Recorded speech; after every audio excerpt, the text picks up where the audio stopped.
집은 당연히 남자가 마련하는 거잖아요? 최민숙의 목소리가 조용한 식사 자리를 꿰뚫었다. 한쪽에서는 따뜻한 국이 김을 올리고 있었지만 그녀의 말은 그 온기를 식혀버리는 듯했다. 아, 네? 이정우는 잔을 들던 손을 멈췄다. 고개를 들어 상대를 바라보려 했지만 민망함에 다시 눈을 피하며 물을 한 모금 마셨다. 그의 아들 이도훈은 옆에서 고개를 숙인 채 눈치를 살피고 있었다. 아니, 요즘 다들 그렇잖아요. 민숙은 말을 이어갔다. 결혼 준비라는 게 여자 혼자 준비해서는 안 되는 거 아닙니까? 우리 수진이는 벌써 5천만 원 넘게 저축해놨어요. 혼수 준비도 철저히 했고요. 그런데 남자가 준비한 게 이 정도면 솔직히 좀 실망스럽긴 하네요. 이정훈의 손이 숟가락을 쥔 채 멈췄다.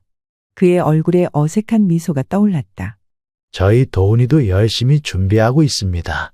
이제 막 사회생활을 시작한 만큼 차근차근 더 마련해 나가겠죠. 아, 물론 젊은 나이라 그럴 수도 있겠죠. 민숙은 부드럽게 웃었지만 그 안에는 비꼬는 듯한 뉘앙스가 담겨 있었다.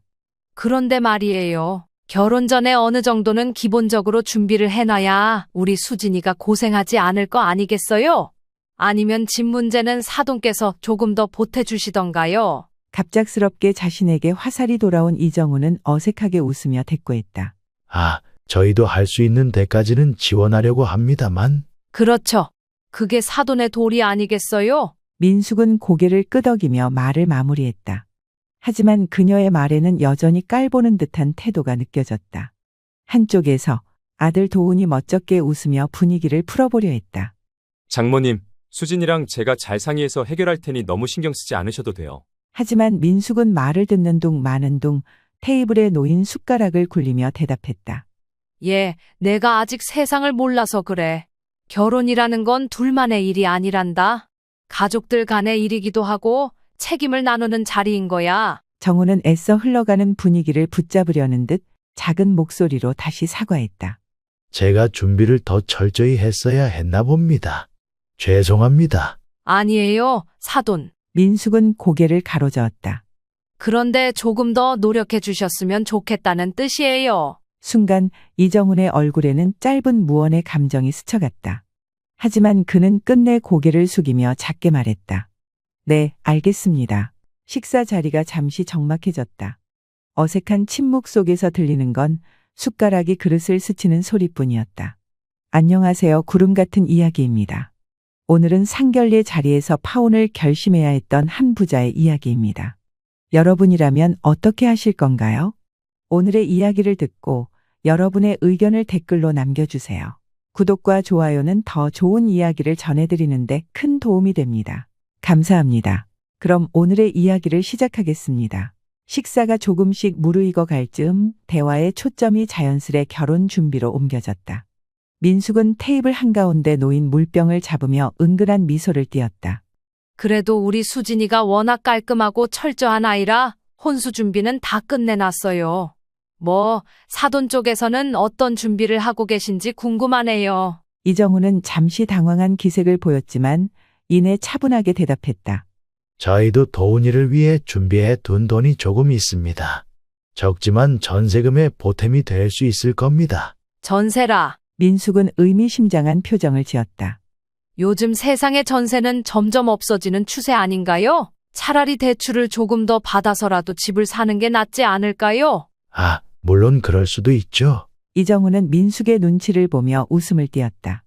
하지만 도훈이랑 수진이가 앞으로 같이 벌어서 차근차근 마련하면 되지 않을까요? 그렇죠. 그런데 말이에요. 민숙은 말을 잠시 끊었다가 한숨을 쉬며 이어갔다. 우리 수진이는 그렇게 고생 안 시키려고 제가 어릴 때부터 얼마나 힘들게 키웠는지 몰라요. 그래서 이 결혼 준비에서도 제가 조금 더 기대를 하게 되는 것 같네요. 민숙의 말은 분명하게 이정훈을 향하고 있었다. 그 말의 끝은 더 지원해달라는 요구로 들렸다. 이정훈은 담담한 표정으로 대답했다. 저희 도훈이도 성실하고 책임감 있는 아이입니다. 지금은 자산이 부족할 수 있지만 충분히 잘 헤쳐나갈 거라고 믿습니다. 그건 알죠. 그런데 민숙은 고개를 숙이며 천천히 말끝을 흐렸다. 저희 수진이 혼수 준비로 5천만 원 넘게 들었거든요. 그런데 남자 쪽에서 1억이 조금 넘는다는 건 이 정도면 조금 실망스럽다는 생각도 들긴 합니다. 이정우는 그 말을 듣고 순간적으로 굳어졌다. 마치 자신이 준비한 것이 무가치하다는 평가를 받은 기분이었다. 준비한 금액이 부족하다고 느끼실 수도 있지만 그는 차분한 목소리로 말했다. 아직 두 아이가 앞으로 함께 이뤄갈 게 많으니 저희는 그렇게 부족하다고 생각하지 않았습니다. 민숙의 눈빛은 미묘하게 흔들렸다. 그러나 곧 강하게 다시 빛나며 말했다. 결혼이라는 게요, 사돈. 두 집안의 책임을 함께 나누는 거잖아요.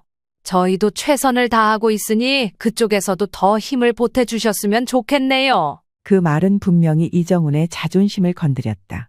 그가 준비한 정성과 재산이 민숙에게는 하찮게 느껴진다는 사실에 작은 상처가 났다. 옆에 앉아있던 도우는 민숙과 정훈의 대화를 들으며 말없이 고개를 숙이고 있었다. 그 역시 민숙의 말투와 시선의 불편함을 느끼고 있었지만 직접 나설 용기가 나지 않았다. 알겠습니다.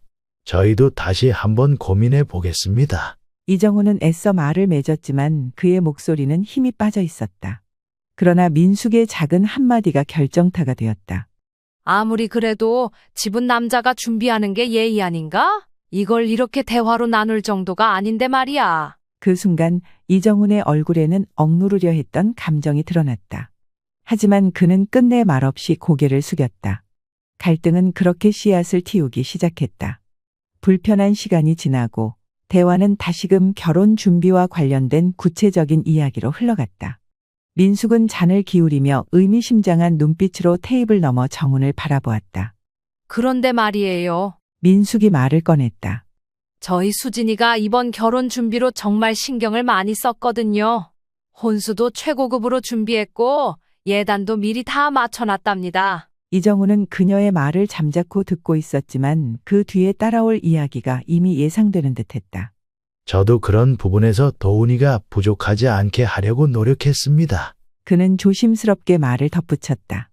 저희 쪽에서도 지원을 아끼지 않을 겁니다. 아, 그건 정말 다행이에요. 민숙은 웃으며 말을 이어갔다.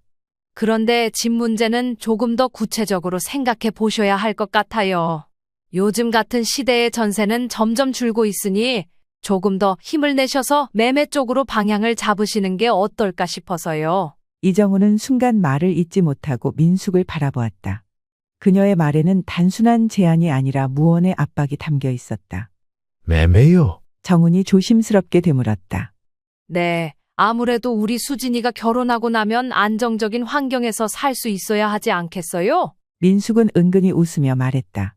저희는 혼수와 예단에 이미 많은 비용을 들였으니 집은 남자 쪽에서 준비해 주시는 게 맞지 않을까요? 그 순간 이정훈의 표정이 굳어졌다. 그가 준비한 전세 보증금과 지원 금액은 이미 자신의 한계를 넘긴 것이었지만 민숙의 말은 마치 그 노력을 무가치하게 만드는 듯 들렸다. 민숙이 다시 나섰다. 제가 이런 말까지는 정말 하고 싶지 않았어요. 그녀는 한숨을 내쉬며 이어갔다. 하지만 우리 수진이만 생각하면, 우리가 준비한 금액을 생각하면 아무래도 그쪽에서 조금 더 신경 써주셔야 할 것 같네요. 아, 물론 저희도 성의껏 도울 생각은 있어요. 하지만 집은 남자 쪽에서 부족함 없이 준비해 주셨으면 합니다. 이정훈은 잠시 말문이 막혔다. 그는 내내 억누르며 예의를 지키려고 했지만 이번만큼은 참기 어려웠다. 그는 낮은 목소리로 천천히 말을 꺼냈다. 결혼이라는 게 두 사람의 사랑과 믿음으로 이루어지는 거라고 생각합니다. 돈이 중요한 건 아니겠지만 제가 준비한 것들이 부족해 보이신다면 유감입니다. 민숙은 어깨를 으쓱하며 대답했다. 아유, 사돈. 너무 예민하게 받아들이지 마세요. 그냥 현실적인 조언을 드리는 겁니다. 아무래도 우리 애들 미래를 위해서 말이죠. 대화가 이어지는 동안 민숙의 태도는 점점 더 무리한 요구로 변해갔다. 아, 그리고 혹시 서울 중심가 쪽으로 집을 알아보실 수 있나요? 수진이 직장이랑 가까우면 좋겠거든요. 사돈, 대출을 조금 더 받아서라도 더 넓은 곳을 구하시는 건 어때요? 우리 아이들한테는 그게 더 좋을 것 같은데. 민숙의 말이 이어질수록 정훈의 마음은 무거워졌다. 이미 최선을 다해 준비한 모든 것이 그녀에게는 전혀 만족스럽지 않아 보였다. 그런 민숙의 말에 결국 정우는 자리를 박차고 일어나고 싶은 충동을 가까스로 억눌렀다. 하지만 정훈이 말문을 닫고 침묵을 지키는 동안 민숙의 요구는 끊임없이 이어졌다. 이 갈등은 이제 단순히 생각의 차원이 아니라 서로의 가치를 직접적으로 충돌시키는 지점에 도달하고 있었다. 상견례는 점점 감정의 전장으로 변해갔다. 상견례 자리에서 민숙의 무리한 요구가 쏟아질수록 정우는 무겁게 입을 다물었다. 그리고 그의 머릿속은 과거로 향하고 있었다. 그에게 가족은 늘 자신의 삶의 이유였다. 사랑하는 아내와 함께 이룬 작은 보금자리는 도훈의 웃음소리로 가득했었다. 그러나 행복했던 시간은 오래가지 않았다. 아내가 병상에서 마지막 숨을 내쉬던 날 그녀는 이정훈의 손을 꼭 쥐며 말했다. 여보, 도훈이 잘 부탁해. 나 대신 우리 아이 꼭 지켜줘요. 그날 이후 이정훈은 남편에서 홀로 가장이 되었다. 아내의 마지막 부탁은 그의 삶의 무게가 되었고 동시에 생을 버틸 이유가 되었다. 도훈이 겨우 10살이 되던 해 이정훈은 작은 공장에서 일하며 삶을 이어가고 있었다. 그러나 경제난이 몰아치던 시절 공장은 곧 구조조정에 돌입했다. 정훈 씨, 너무 미안하지만 이번엔 어쩔 수가 없어요. 공장장이 말을 꺼냈던 그날 이정훈은 터벅터벅 집으로 돌아와 혼자 식탁에 앉아 한숨을 쉬었다. 그러다 문득 안방에서 숙제를 하던 도훈이 머리를 극적이며 물었다. 아빠, 우리 내일 소풍 가는 날인데 도시락 싸줄 수 있어? 도훈의 순수한 말에 이정훈은 눈물을 삼켰다. 그럼 당연히 싸줘야지. 그는 남몰래 동전이 가득 든 저금통을 들고 근처 가게로 향했다. 그날 밤 이정훈은 도시락을 싸며 다짐했다. 무슨 일이 있어도 아들에게 더 나은 미래를 만들어주겠다고. 도훈은 공부를 좋아하는 아이였다. 학비를 낼 여력이 부족했지만 그는 장학금을 받기 위해 밤낮으로 노력했다. 중학교 시절 담임 선생님이 이정훈을 불러 칭찬했던 날도 있었다. 도훈이 정말 모범생이에요. 혼자 공부도 열심히 하고 친구들에게도 잘 베풀고요. 그러나 칭찬이 자랑스러우면서도 그가 혼자 얼마나 많은 것을 견디고 있는지 깨달은 이정훈의 마음은 찢어질 것 같았다. 밤마다 야간 경비 일을 나가며 집에 홀로 남겨진 도훈은 작은 방 안에서 숙제를 하고 아버지를 기다리며 잠들곤 했다. 그에게는 다리 및 작은 라면 상자와 수첩 한 권이 전 재산이었다. 하루는 도훈이 아버지의 일터를 찾아온 적이 있었다. 오래된 경비실 의자에 앉아 라면을 먹던 그에게 도훈은 도시락을 내밀었다. 아빠, 내가 남은 용돈으로 산 거예요. 배고플 때 드세요. 그날 밤 이정훈은 경비실에서 혼자 눈물을 흘렸다. 시간은 흘러 도훈이 대학에 입학하던 날 이정훈은 아들과 함께 캠퍼스를 걸었다. 아빠, 이제 정말 시작이야. 그래, 도훈아. 아빠가 약속했지. 너 대학 보내는 거 이게 내 평생 소원이었어. 입학금과 학비를 위해 모든 저축을 쏟아부었던 정우는 빈 통장을 바라보며 만족스러운 미소를 지었다. 대학 근처 작은 고시원의 방을 얻어준 뒤 돌아서는 길, 그는 아들의 얼굴을 떠올리며 자신에게 말했다. 이제 다 됐다. 그러나 그의 싸움은 끝나지 않았다. 도훈이 학업에 매진할 수 있도록 그는 건강도 돌보지 않은 채 밤새 일해야 했다. 하지만 몸이 점점 쇠약해지는 자신을 보면서도 그는 생각했다. 내 몸이 부서져도 괜찮아. 도훈이만 잘 되면 돼. 정우는 상견례 자리에서 사돈의 요구를 듣는 순간 지난 시간들이 물밀듯이 떠올랐다. 내가 이렇게까지 아들을 키웠는데 이 자리가 그 모든 걸 모욕당하는 곳이 될 줄은 몰랐구나. 사돈의 목소리가 들려오는 와중에도 그의 눈앞에는 여전히 고생하며 웃음을 잃지 않던 어린 도훈의 모습이 아른거렸다. 내 아들은 이런 취급을 받을 아이가 아니야. 내 아들은 누구보다도 자랑스러운 아이야. 그는 조용히 물을 한 모금 마셨다. 이제는 무언가를 결단해야 할 때였다. 상견례의 분위기는 갈수록 냉랭해지고 있었다. 민숙은 과거 회상을 끝낸 이정훈의 굳어진 표정을 알아차리지 못한 채 여전히 자신의 논리를 이어가고 있었다. 그러니까 이 집 문제는 도훈 씨가 좀 더 현실적으로 생각해야 해요. 요즘 젊은 사람들 대출도 쉽게 받잖아요. 우리가 혼수는 다 해갈 테니까 집은 아버님이 조금만 더 힘을 보태주시면. 이정훈은 더 이상 듣고 있을 수 없었다. 그는 천천히 물잔을 내려놓으며 깊은 숨을 들이마셨다. 방금까지 마음속에 억눌렀던 감정들이 그의 가슴을 파고들었다. 하지만 그는 최대한 침착한 태도로 입을 열었다. 죄송합니다. 잠시만 말씀을 멈춰 주실 수 있을까요? 이정훈의 낮고 단호한 목소리에 테이블의 모든 시선이 그에게 쏠렸다. 순간 방 안은 숨소리조차 들리지 않을 만큼 조용해졌다. 민숙의 얼굴엔 당혹스러운 기색이 스쳤지만 이내 그녀는 불쾌한 표정을 지었다. 왜 그러세요? 중요한 이야기를 나누고 있는 중인데요. 정우는 천천히 눈을 들어 민숙을 바라보았다. 그리고 그 시선을 도훈과 미주에게로 옮겼다. 그의 눈빛에는 깊은 고뇌와 결단이 서려 있었다. 이 자리를 더 이상 이어가는 것이 의미가 없을 것 같습니다. 그의 말에 모두가 얼어붙었다. 민숙은 황당한 표정으로 물었다. 그게 무슨 말씀이세요? 지금 상견례를 중단하겠다고요? 이정훈은 무겁게 고개를 끄덕였다. 맞습니다. 저는 제 아들이 이런 대우를 받으면서 결혼을 준비하는 모습을 보고 싶지 않습니다. 우리 가족은 부족함 속에서도 서로를 존중하며 살아왔습니다. 그런데 이 자리에서 들은 말들은 도훈이를, 아니 저희 가족을 철저히 무시하는 것뿐입니다. 민숙은 얼굴이 벌개지며 반박하려 했지만 정훈이 손을 들어 말을 막았다. 사돈어른, 저도 처음엔 잘해보려고 했습니다. 이 자리를 통해 양가가 좋은 관계를 맺기를 바랐죠. 그러나 지금 이 순간 저는 아들을 내 손으로 불구덩이에 집어넣는 것 같다는 생각이 듭니다. 도훈이는 제게 단순히 결혼을 앞둔 청년이 아닙니다. 그는 제가 모든 것을 바쳐 키운 제 인생의 전부입니다. 그런 아이를 함부로 다루는 사람들과 가정을 이룬다는 건 저로선 받아들일 수 없습니다. 정훈의 말이 끝나자 방 안은 무겁고 어색한 침묵에 휩싸였다. 도훈은 고개를 숙인 채 아무 말도 하지 않았지만 그의 손은 무릎 위에서 단단히 주먹을 쥐고 있었다. 아버지, 도훈이 조용히 입을 열었다. 정훈은 아들을 가만히 바라보았고 아들은 비장한 표정의 아버지 모습을 보고 말을 멈추었다. 도훈아, 너를 사랑하는 사람이 있다면 그 사람은 너를 있는 그대로 존중해야 한다. 내가 이 자리에서 들은 것처럼 무시를 당하면서 시작하는 결혼은 행복할 수 없다. 민숙이 화난 듯 자리에서 일어섰다. 아니, 이렇게 일방적으로 끝내시겠다는 겁니까? 저희가 뭘 그렇게 잘못했다고요? 이정훈은 차분히 그러나 단호하게 대답했다. 사돈어른, 가족 간의 관계는 돈으로 따질 수 있는 것이 아닙니다. 그런데 이 자리에서 나눈 대화의 중심은 언제나 돈과 책임의 문제였습니다. 그런 관계는 저희에게 맞지 않습니다.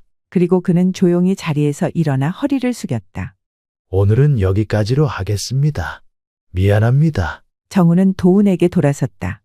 도훈아, 가자. 잠시 망설이던 도훈은 아버지를 따라 천천히 자리에서 일어났다. 방을 나서며 도훈은 미주를 향해 슬픈 눈빛을 보냈지만 그녀는 아무런 말도 하지 못한 채 굳어 있었다. 상견례의 문이 닫히는 순간 방 안에 남은 사람들은 말없이 서로를 쳐다보며 당혹스러운 침묵에 빠졌다. 정훈과 도훈은 상견례 장소를 벗어나 주차장에 도착했다.